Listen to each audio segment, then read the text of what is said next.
What happens when a single moment of prejudice collides with unimaginable power? On a routine flight, a decorated airline pilot, a man of authority and experience, makes a decision. He looks at Dr. Annalise Dubois, a brilliant cardiologist, holding a valid first-class ticket, and sees something else. He refuses her entry, humiliating her in front of a crowd.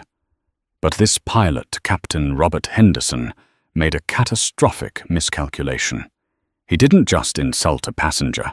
He insulted the beloved wife of Marcus Thorne, a man who doesn't just file complaints. He buys companies. This isn't just a story about revenge. It's about what happens when the scales of justice are balanced with the weight of $1 billion fortune. The air in Terminal 4 of JFK International was a familiar hum of controlled chaos. Dr. Annalise Dubois, however, felt an island of calm within it. The 3-day cardiology conference had been invigorating a whirlwind of new research and old colleagues, but the pull of home was stronger. She smoothed down her tailored blazer, the fabric a soft charcoal grey that complemented her warm, dark skin. A simple gold necklace, a gift from her husband, rested at her collarbone. She was tired, but a satisfied, productive kind of tired. The prospect of sinking into the plush leather of Seat 2A on Aerovista Flight 212 to San Francisco was a siren song of comfort. She'd flown Aerovista for years. They were reliable, if a bit stuffy. Their loyalty program was decent, and their first-class service was consistently good, a small but necessary luxury for a surgeon whose work demanded she be rested and sharp upon arrival. We are now pleased to invite our first-class passengers to begin boarding through Gate B24, a cheerful voice announced over the PA system. Annalise gathered her leather carry-on and her briefcase, which held the notes that could one day help save lives. She joined the short, orderly queue, a mix of seasoned business travelers and a few couples treating themselves. When she reached the front, she smiled warmly at the gate agent, a young woman named Sarah, whose name tag was slightly askew. "Good afternoon," Annalise said, holding out her phone with the boarding pass displayed. "Seat 2A." Sarah scanned the code.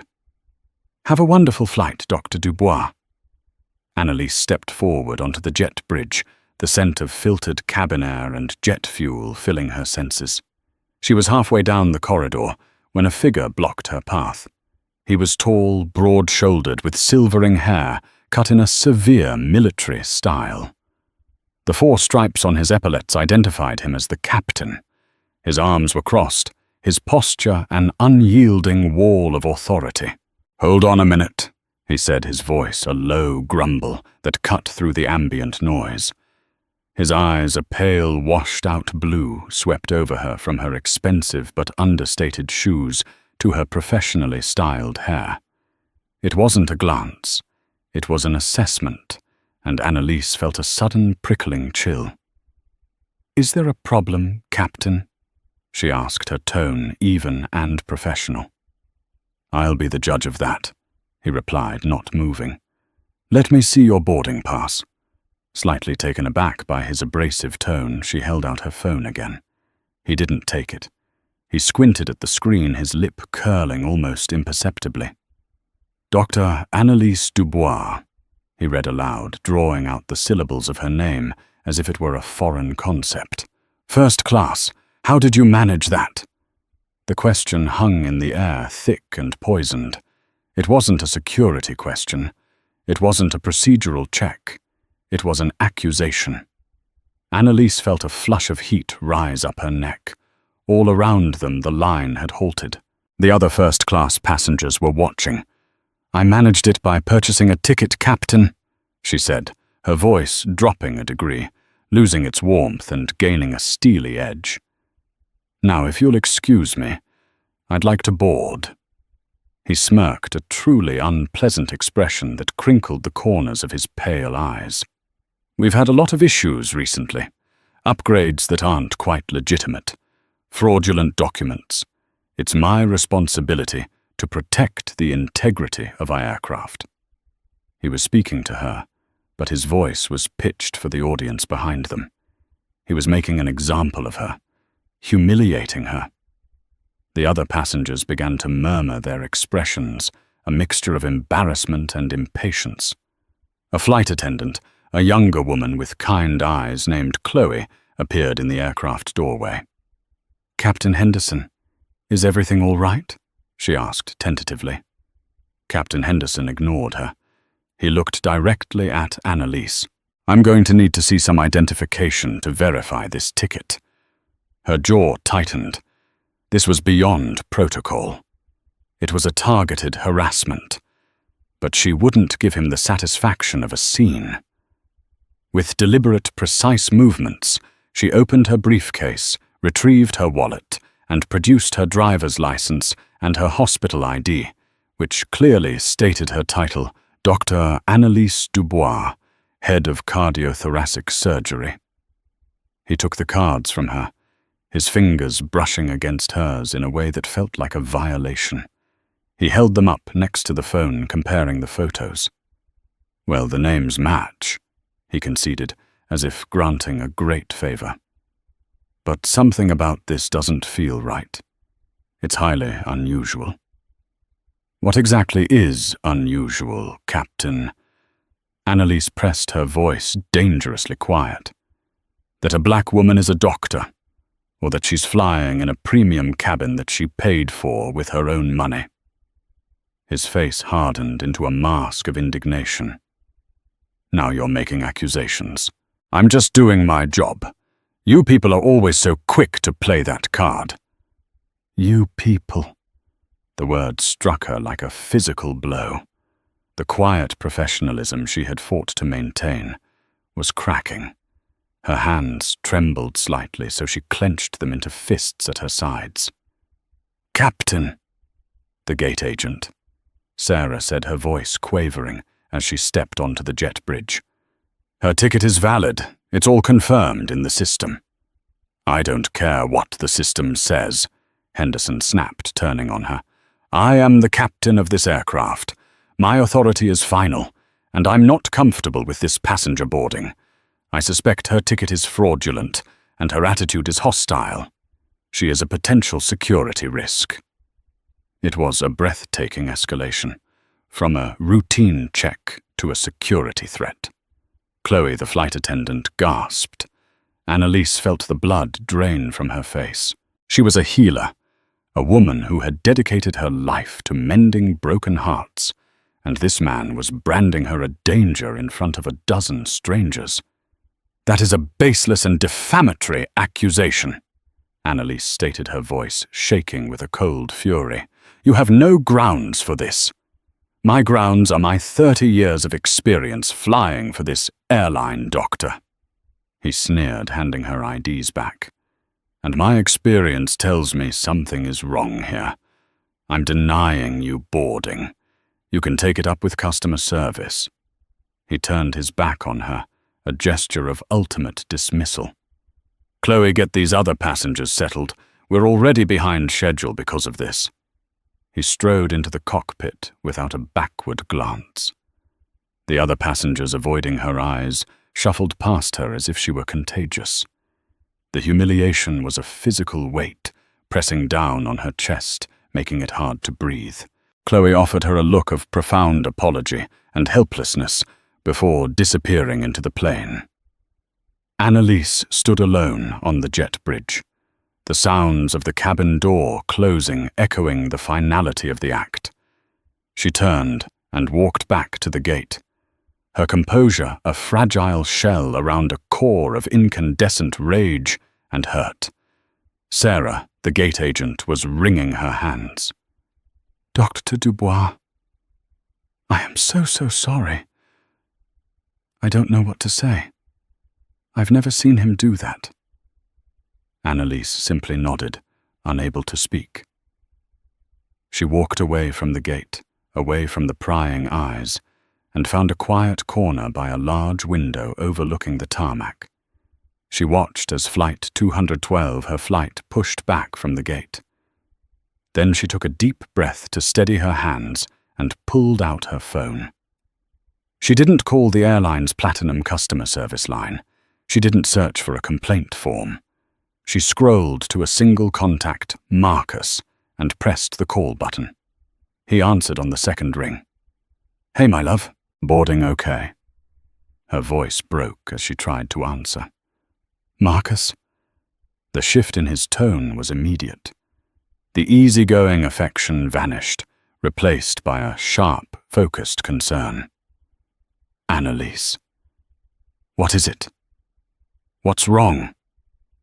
Leaning against the cold glass, she recounted the entire incident, her voice low and trembling with suppressed emotion. She told him about the captain's words, "You people, security risk," and the crushing public shame of it all. On the other end of the line, Marcus Thorne was silent.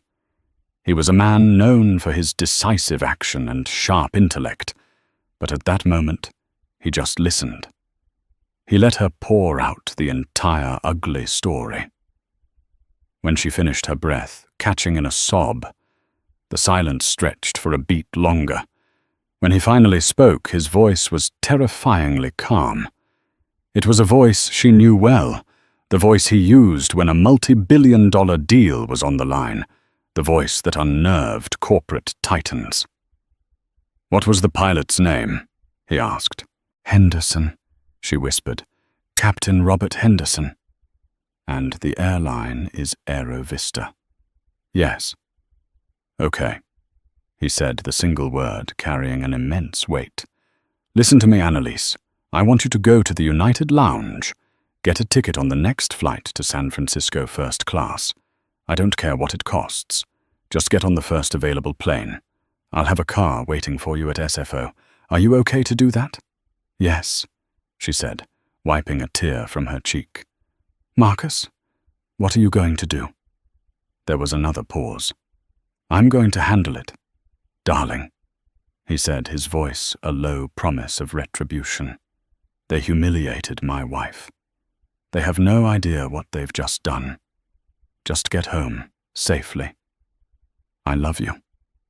"I love you too," she whispered. As she ended the call, Annalise looked out the window and saw Flight 212 taking its place in the queue for takeoff. Inside that metal tube was a man who believed he had won a man secure in his petty tyranny. He had no idea that thousands of feet below, a force more powerful than he could possibly comprehend had just been set in motion, aimed directly at him and the airline he represented. While Annalise found a quiet refuge in the serene, impersonal luxury of the United Polaris Lounge, Marcus Thorne stood in his office on the 80th floor of the Thorne Capitol Building in downtown San Francisco. The panoramic windows displayed a city of fog and ambition, a view he usually found inspiring. Today he saw nothing. His mind was 3,000 miles away, in a jet bridge at JFK. He had ended the call with his wife, his hand gripping his phone so tightly he was surprised the screen didn't crack. The quiet fury that had settled in his chest was a cold, dense star of rage. Marcus Thorne had built a private equity empire by being ruthless, strategic, and above all unemotional in business. But this wasn't business. This was Annalise. His Annalise. The brilliant, compassionate woman who spent her days literally holding human hearts in her hands. The woman who could calm his most turbulent moods with a single touch. The idea of her standing alone, being systematically stripped of her dignity by a uniformed bigot, was more than he could bear. A simple lawsuit was beneath the scope of the insult. A public apology would be a hollow, corporate-scripted piece of trash. Firing the pilot was necessary, but insufficient. It would treat the problem as a single bad apple, not as a diseased tree. Captain Henderson didn't act in a vacuum. He acted with the confidence of a man who knew the system would protect him. Marcus wanted the system. He wanted the tree, the entire orchard. He buzzed his intercom. "Evelyn, clear my afternoon. Get in here, now." Less than a minute later, Evelyn Reed walked in. She was his chief operating officer and lead counsel, a woman with a mind like a steel trap, and a loyalty to Marcus that was absolute. She had been with him since he was just a brash upstart with a bold idea. She was one of the few people who could keep up with him, and the only one he trusted implicitly with the architecture of his empire. "Close the door," he said without preamble. She did her sharp eyes, taking in his rigid posture, the white-knuckled grip on his phone. She'd seen him angry, but this was different. This was cold. "What's happened?" she asked, forgoing any pleasantries. Annalise was denied boarding on her flight home from New York. Aerovista Airlines. The captain, a man named Robert Henderson, publicly accused her of fraud and called her a security risk. Evelyn's expression tightened. She had immense respect for Dr. Dubois. "On what grounds?" "On the grounds that she was a black woman, sitting in a seat he felt she didn't belong in," Marcus said, his voice laced with venom. Evelyn was silent for a moment, processing the implications. "We'll destroy them," she said.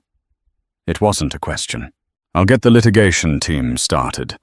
We'll file for defamation, emotional distress, civil rights violations. We'll make this the most expensive act of discrimination in aviation history." Marcus held up a hand. "No, that's a skirmish. I want a war. I want the whole airline." Evelyn blinked. For the first time in their long professional relationship, she was genuinely speechless. The whole Marcus Aerovista is a publicly traded company. It's a legacy carrier. Its market cap is over $4 billion. "I know," he said calmly. "What's their stock symbol?" She stared at him, realizing he was deadly serious. A slow smile spread across her face. This was the Marcus Thorne. She knew the man who didn't just win the game, but changed the rules and bought the stadium. "AVJ," she said, already pulling her tablet from her briefcase. "Aerovista Jet Lines." "Good," Marcus said, walking over to the large digital whiteboard that covered one wall of his office. "Let's get to work. I want to know everything. Their financials for the last 5 years. Debt load. Major institutional shareholders. Pension fund holdings. Executive board composition. Vulnerabilities." For the next 4 hours, the office transformed into a command center. Evelyn's fingers flew across her keyboard, pulling up SEC filings, analyst reports from Morgan Stanley and Goldman Sachs, and market intelligence from their proprietary systems. Data streams filled the whiteboard. "They're weaker than they look," Evelyn noted, circling a set of figures in red. "They're carrying significant long-term debt from their last fleet upgrade. Fuel costs have been eating into their margins. They missed their last 2 quarterly earnings estimates. The stock is depressed. It's trading at $16 a share, down from a high of 28 last year." "Who holds them?"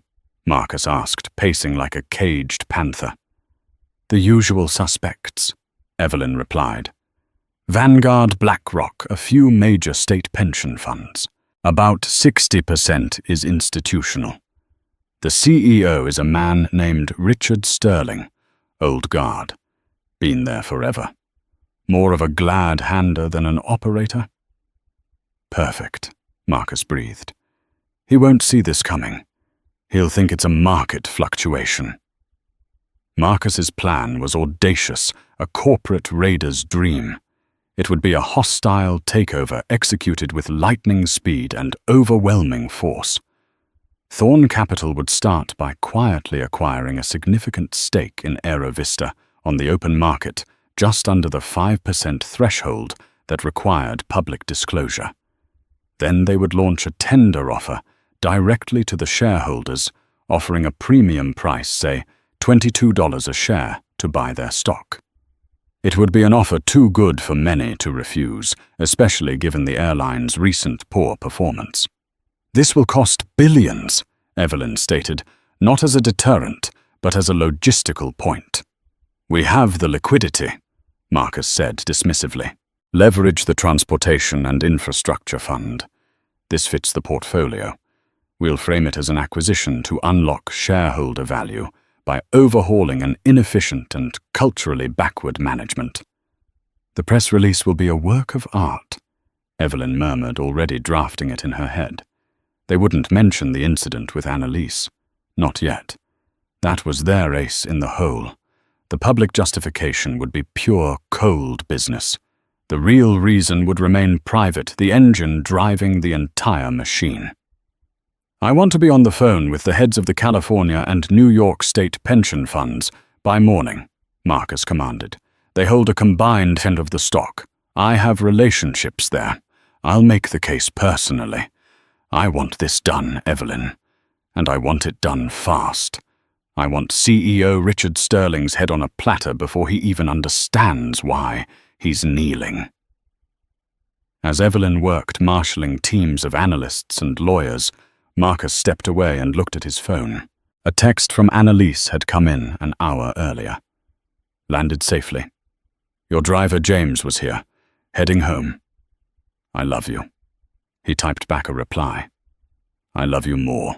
Rest. I'm taking care of everything." He looked back at the whiteboard, a complex web of numbers and names that represented an entire corporation. To the world, this was a hostile takeover, a ruthless play for power and profit. But for Marcus Thorne, every number, every strategy, every phone call was a love letter to his wife. He wasn't just buying an airline. He was righting a wrong in the only way he knew how, by seizing the very power that had been used to hurt her and wielding it as a tool of absolute, unsparing justice. The storm was coming for Aerovista, and Captain Robert Henderson would be at its very center. The first tremor hit Aerovista's corporate headquarters in Dallas on a Tuesday morning. It wasn't a seismic shock, just a faint, unusual vibration on the stock market ticker. Richard Sterling, the airline's CEO for the past 12 years, noticed the unusual trading volume in AVJ stock during his morning briefing.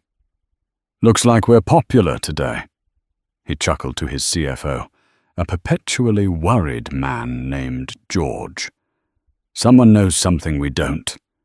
Volume is up 400% over the daily average," George said, peering at his screen. "And the price is ticking up. Someone's buying and they're not being subtle." Sterling waved a dismissive hand. "Probably a hedge fund making a momentum play. It'll settle down. Now about those new baggage fees for the fourth quarter." Sterling was a creature of comfort. He loved the perks of being a CEO. The golf outings with politicians, the fawning articles in trade magazines, the sense of presiding over a grand, historic American brand. He was less fond of the messy details of operations finance, and most of all, cultural issues. He viewed his company as a large, complex machine that for the most part ran itself. By Wednesday, the vibration had become a sustained earthquake. The stock had jumped 15%. Wall Street was buzzing. Financial news channels like CNBC and Bloomberg were dedicating segments to the mysterious buyer of Aerovista stock. Sterling's phone began to ring. Board members were getting nervous. "It's just market volatility, John," Sterling assured his lead independent director. "We're holding the course. Strong headwinds but clear skies ahead." He was a man who spoke in aviation metaphors, even when his company was in a nosedive. The bomb dropped on Thursday at 9:01 a.m. EST, 1 minute after the market opened, A press release issued by the formidable Thorn Capital hit the wire. Thorn Capital announces tender offer to acquire Aerovista Jet Lines for $22 per share. In the Aerovista boardroom, the news landed like a sonic boom. George, the CFO, looked like he was going to be physically ill. Richard Sterling stared at the release on his monitor, his face turning a blotchy red. Thorn Capital. Marcus Thorn. He knew the name, of course. Thorn was a legend, a corporate predator of the highest order, a man who didn't make idle plays. When Thorn moved on a company, it was for the kill. "Get Evelyn Reed on the phone," Sterling barked at his assistant. The call was brief and brutal. Evelyn was polite, professional, and utterly immovable. "Richard, it's a generous offer," she said, her voice like polished steel. "It represents a 37% premium on Monday's closing price. We believe it delivers significant and immediate value to your shareholders who have been patient long enough." "This is a hostile, opportunistic attack," Sterling sputtered. "We're a great American company. We won't be bullied." "This isn't about bullying Richard. It's about performance," Evelyn replied coolly. "Your board has a fiduciary duty to consider the offer. We look forward to their response." And she hung up. Panic set in. Sterling and his board initiated the standard defense maneuvers. They adopted a poison pill strategy, a shareholder rights plan, designed to make the takeover prohibitively expensive. They started searching for a white knight, another friendly company, to acquire them and save them from Thorn. But Marcus had anticipated all of it. He began his own offensive. He personally called the managers of the major pension funds. His pitch was masterful. He didn't speak of grand visions. He spoke of numbers and accountability. "Your fund members, the teachers and firefighters, have seen their investment in Aerovista underperform for 3 years." He'd say, his voice resonating with sincerity. "Sterling's management is asleep at the wheel. We can unlock value streamline operations and deliver the return your members deserve." Then he would add a carefully chosen sentence. "Beyond the financials, there are deep-seated cultural issues at the airline that are creating massive unmitigated liabilities. The brand is at risk from a culture of complacency that starts at the top." He offered no specifics, letting their imaginations fill in the blanks. It was more effective than any accusation. Meanwhile, somewhere over Nebraska, Captain Robert Henderson was flying Flight 451 to Chicago. He'd heard the news about the takeover attempt from a co-pilot. He scoffed. "Another Wall Street shark trying to strip mine the company for parts," Henderson said with a grimace. "They do this every few years. The union will fight them. Sterling will fight them. Nothing ever comes of it." The incident with the black woman at JFK a week ago was a distant memory, a minor annoyance he'd already forgotten. He had asserted his authority, and that was that. No one had questioned him. No report had been filed. In his mind, he was an untouchable veteran, the backbone of the airline. He couldn't imagine a world in which a boardroom battle in New York could have anything to do with a brief confrontation on a jet bridge. He was wrong. The story leaked by an anonymous source within Thorn Capital had already started to circulate among key financial journalists. It wasn't public yet, but the right people were hearing it. The narrative was being shaped. Aerovista wasn't just financially weak. It was morally bankrupt, with a rot that manifested in incidents just like the one involving Dr. Annalise Dubois. The takeover was being framed not just as a financial move, but as a necessary moral cleansing. Sterling's search for a white knight failed. No other airline or corporation wanted to get into a bidding war with the notoriously relentless and deep-pocketed Marcus Thorn, especially with the whispers of a major scandal brewing. The tide turned when the California Public Employees Retirement System, CalPERS, one of the largest pension funds in the world, publicly announced it would be tendering its shares to Thorn Capital. They cited a need for new leadership and a change in corporate culture at AeroVista. The next day, 2 more major funds followed suit. It was a domino effect. The poison pill was irrelevant if a majority of shareholders wanted to sell. The board's resistance crumbled. Less than 3 weeks after Annalise's humiliating ordeal, Richard Sterling sat in his vast office, a letter of surrender drafted by his lawyers on the desk in front of him. The board had voted to accept Thorn Capital's offer. The company was being sold. Sterling still didn't understand the why. He assumed it was pure corporate raiding. He had no idea that the entire multi-billion-dollar transaction, the earthquake that had shattered his career, had been triggered by a single act of prejudice from one of his pilots. He was a casualty in a war he never even knew he was fighting. The final brutal reckoning was yet to come. The day the acquisition was finalized, a pall of nervous energy hung over AeroVista's Dallas headquarters. Employees whispered in corridors and around coffee machines. They knew the new owner, Marcus Thorn, was a ruthless operator. Layoffs were expected. Heads were expected to roll. No one felt safe. At 10:00 a.m. sharp, the doors to the main lobby swished open. Marcus Thorn entered. He was not alone. At his side, exuding a quiet and formidable grace, was Dr. Annalise Dubois. They were not smiling. Their presence was not celebratory. It was judicial.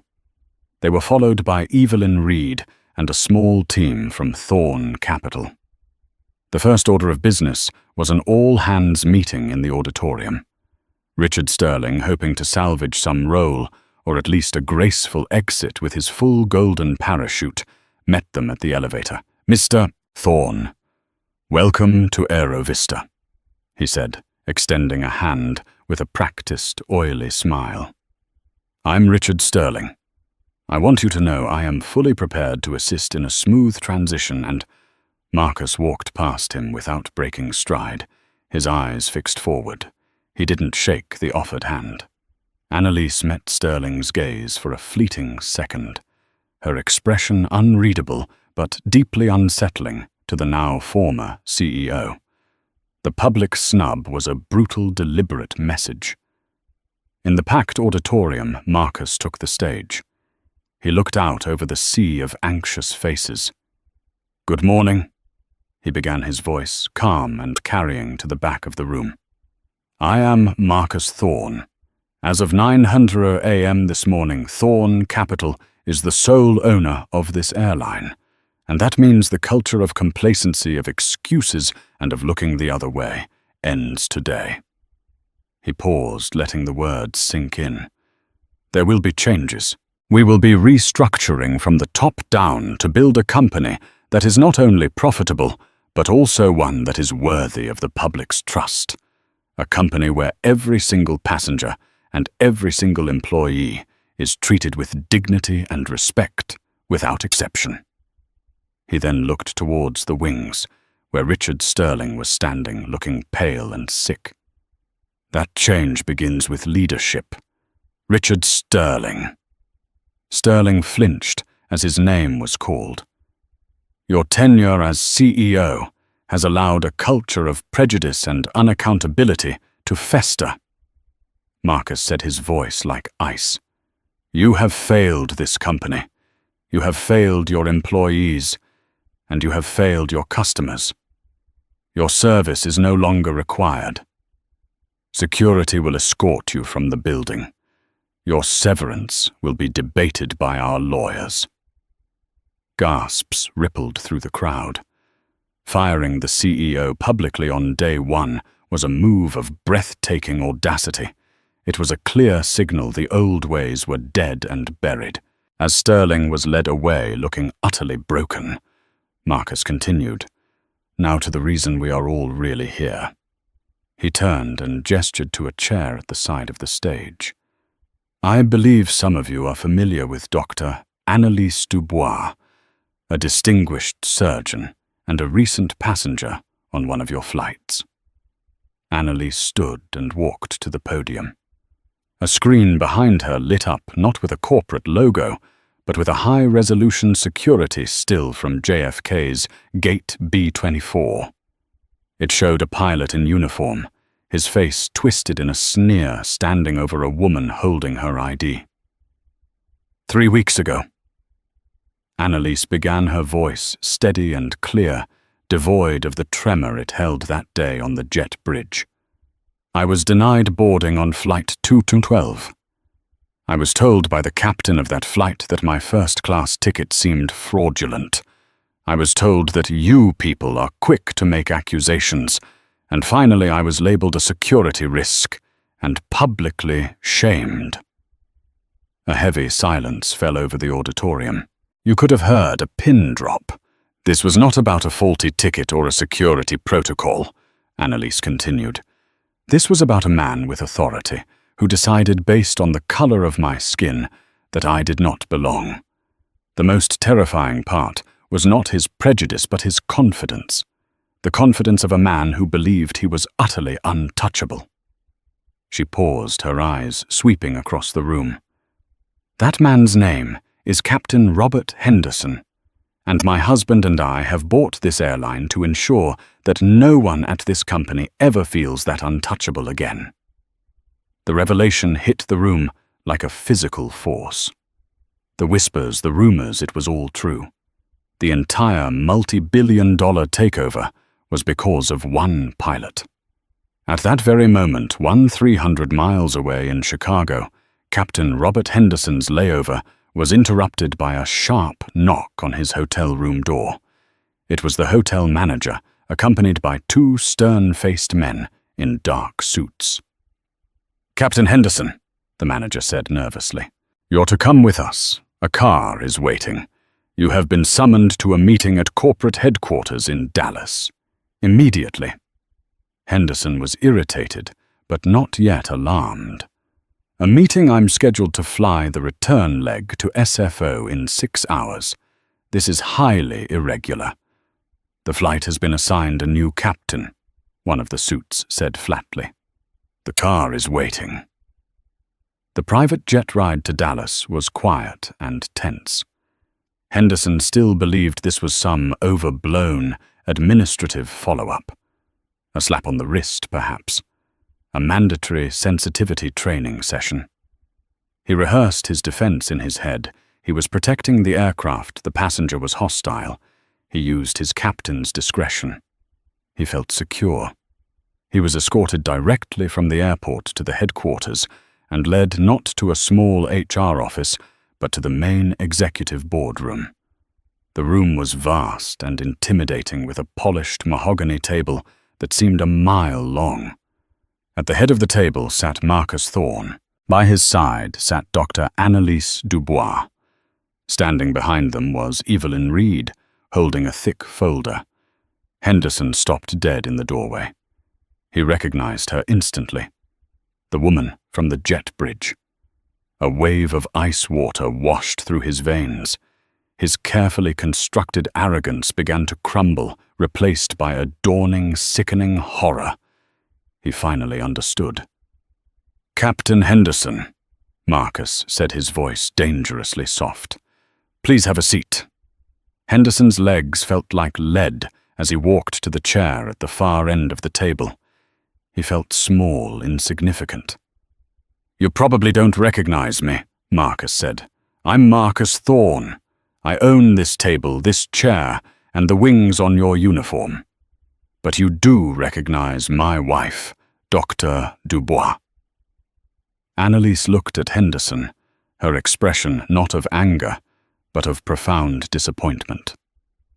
"Captain, I never asked for an apology. I never asked for you to be fired. All I asked for was to be treated like a human being." Henderson opened his mouth to speak, to offer some desperate, belated excuse. Marcus cut him off. "Save it," he snapped.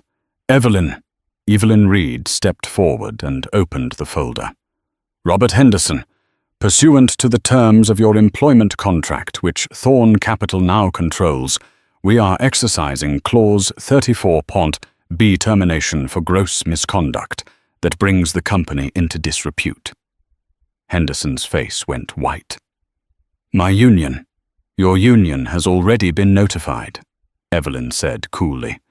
We provided them with the security footage audio recordings from the gate and sworn affidavits from 3 witnesses, including flight attendant Chloe Benson and gate agent Sarah Jenkins. Your union representative sends his apologies. He will not be representing you in this matter.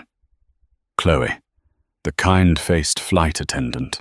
He had dismissed her, and she had become a nail in his coffin. Your employment with Aerovista, now a Thorn Capital company, is terminated effective immediately, Marcus stated. Furthermore, Evelyn continued, we have filed a formal complaint with the FAA, recommending a full review of your pilot's license based on your reckless and discriminatory abuse of captain's authority. And as per the gross misconduct clause, your company pension and retirement benefits are hereby forfeited. This was the final blow. 30 years of service, his retirement, his future. Gone. Henderson slumped in his chair, a broken man. The smug, authoritative pilot from the jet bridge had evaporated, leaving a hollow shell. You took away my wife's dignity for a few moments of petty power, Marcus said, standing up and walking around the table until he was looming over Henderson. So I took away your career. I took away your pension. I took away your pride. It seems a fair trade. He leaned in, close, his voice a whisper. Security will now escort you from the premises. You are banned for life from all Aerovista property and from flying on any of our aircraft. Not in the cockpit, not in coach. And certainly, he added with a final devastating twist of the knife, not in first class. Get him out of my sight. As 2 security guards, gently but firmly, lifted the stunned Henderson to his feet and led him away. Annalise watched him go. There was no triumph in her expression, only a deep, weary sadness. The poison had been excised. Now the real work of healing the company she and her husband now owned could begin. The story of Captain Robert Henderson's spectacular career immolation was not merely reported, it was dissected. The exclusive in the New York Times, meticulously curated by Evelyn Reed's team, landed with the force of a cultural thunderclap. It wasn't just a business story about a corporate takeover. It was a human drama of prejudice and retribution, perfectly packaged for a nation grappling with these very issues. The article laid the facts bare, the security footage stills, the damning quotes from the now celebrated flight attendant, Chloe Benson, the quiet dignity of Dr. Annalise Dubois, and the cold corporate fury of Marcus Thorn. For Robert Henderson, the world ended not with a bang, but with the glow of his phone in a drab airport motel room near DFW. He had been unceremoniously dumped there after his dismissal left to book his own commercial flight home in coach. The irony was a bitter acid in his throat. He saw his own face staring back at him from the news alert. His expression on the jet bridge twisted into a permanent sneer of condescending authority. He read the article, his hands trembling. The words racially charged, abuse of power, and culture of immunity burned like embers on the screen. His carefully constructed self-image as a heroic guardian of the skies dissolved into the portrait of a common bigot. His phone began to ring. The first call was from a colleague sputtering, "Bob, what the hell did you do?" The next was from his brother, his voice a mixture of shock and shame. Then came the reporters, a relentless barrage of calls and texts from numbers he didn't recognize. He hurled the phone against the wall where it clattered to the floor, its screen shattering. But the silence that followed was even more terrifying. His first desperate call was to his union representative, a man with whom he'd shared beers and complaints for 2 decades. The response was not the full-throated defense he expected, but a cold, pragmatic calculus of survival. "Bob, I've seen the file Thorne's people sent over." The rep, a man named Mike, said, his voice heavy with resignation. "The video, the audio from the gate mics, multiple sworn statements. Bob, there's nothing to defend here. They have you dead to rights. We can't spend the union's capital on a case that is not only unwinnable, but makes the entire pilot cause look bad. I'm sorry. Our hands are tied."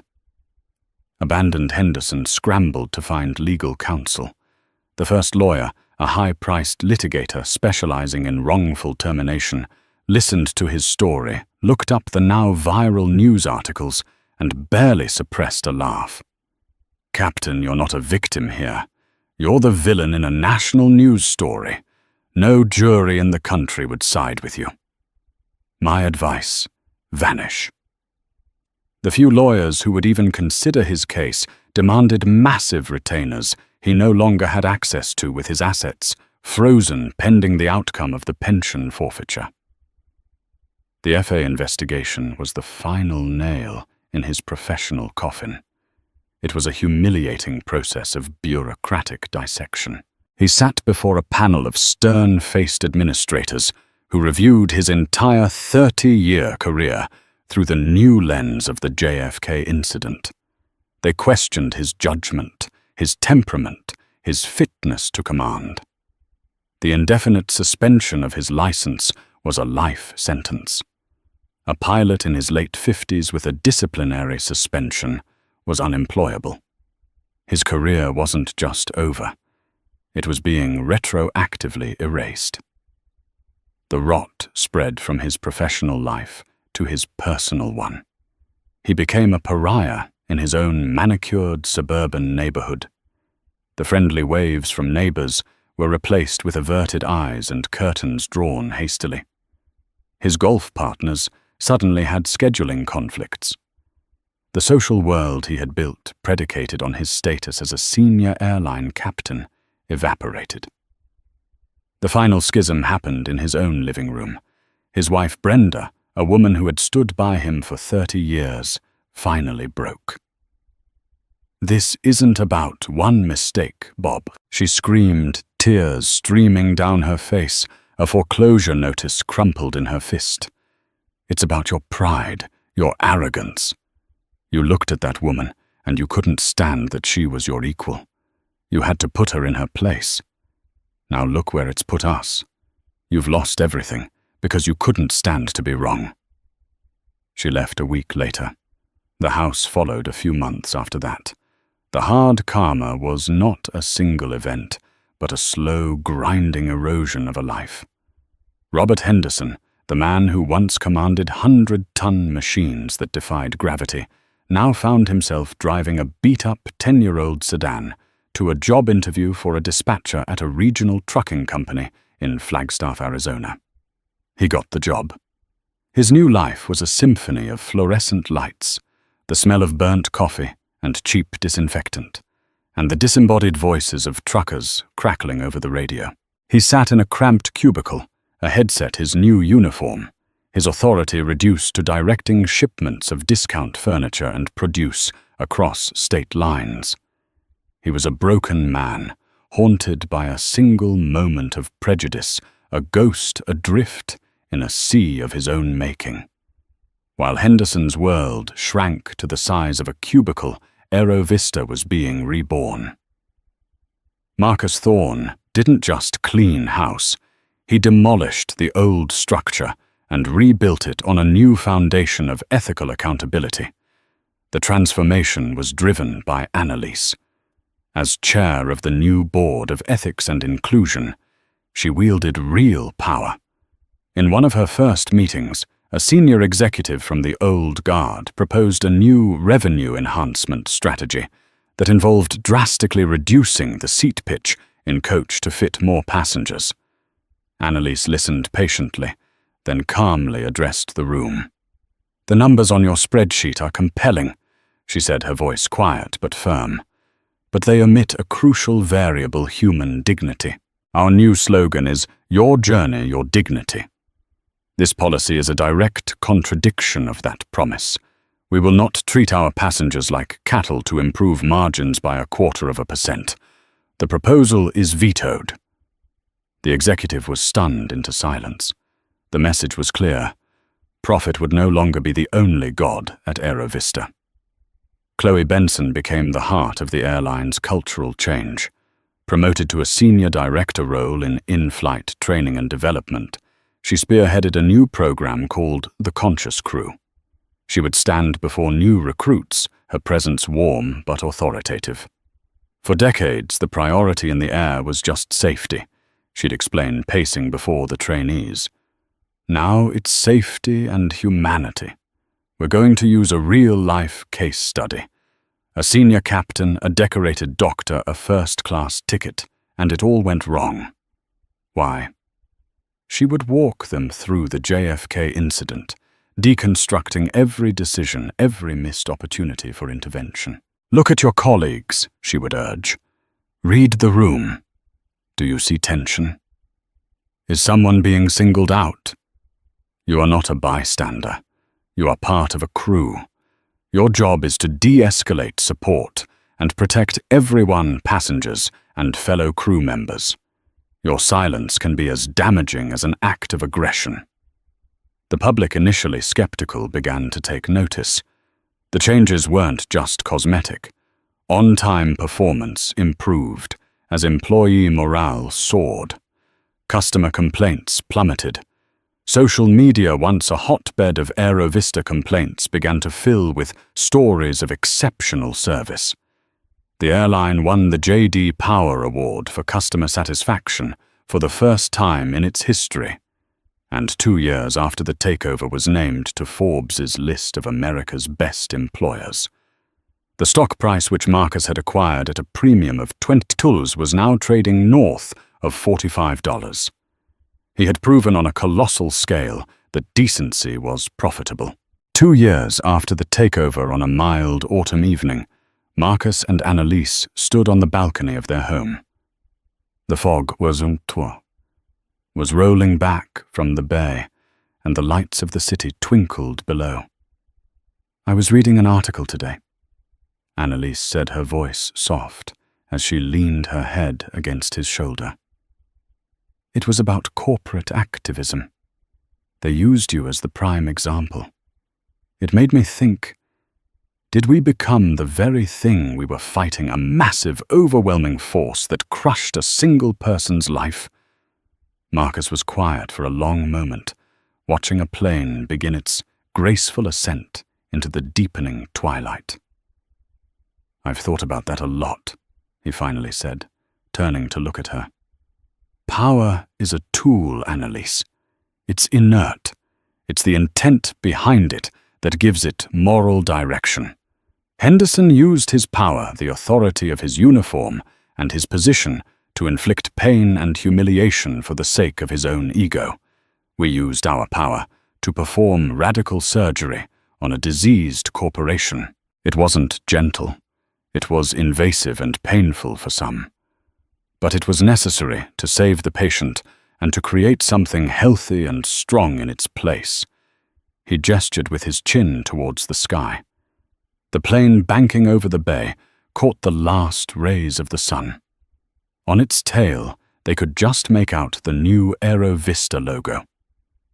"We didn't destroy a man," Marcus said, his voice a low, certain whisper.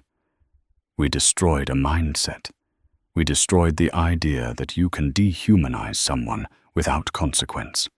What we built in its place. That is our legacy."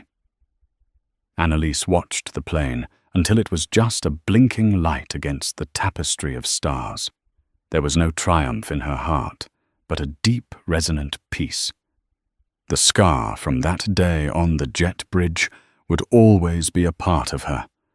but it no longer ached. It was a reminder that from a moment of profound ugliness, they had forced something beautiful and enduring to grow. That single ugly moment of prejudice at Gate B24 could have ended in a complaint form lost in a corporate file cabinet. Instead, it triggered a revolution. It showed that accountability doesn't always come from a committee. Sometimes it comes from unwavering love and the power to enforce change. The story of Annalise Dubois and Marcus Thorne is a powerful reminder that while injustice and bigotry still exist, karma can be a swift and decisive force, especially when it has the backing of a multi-billion-dollar fortune.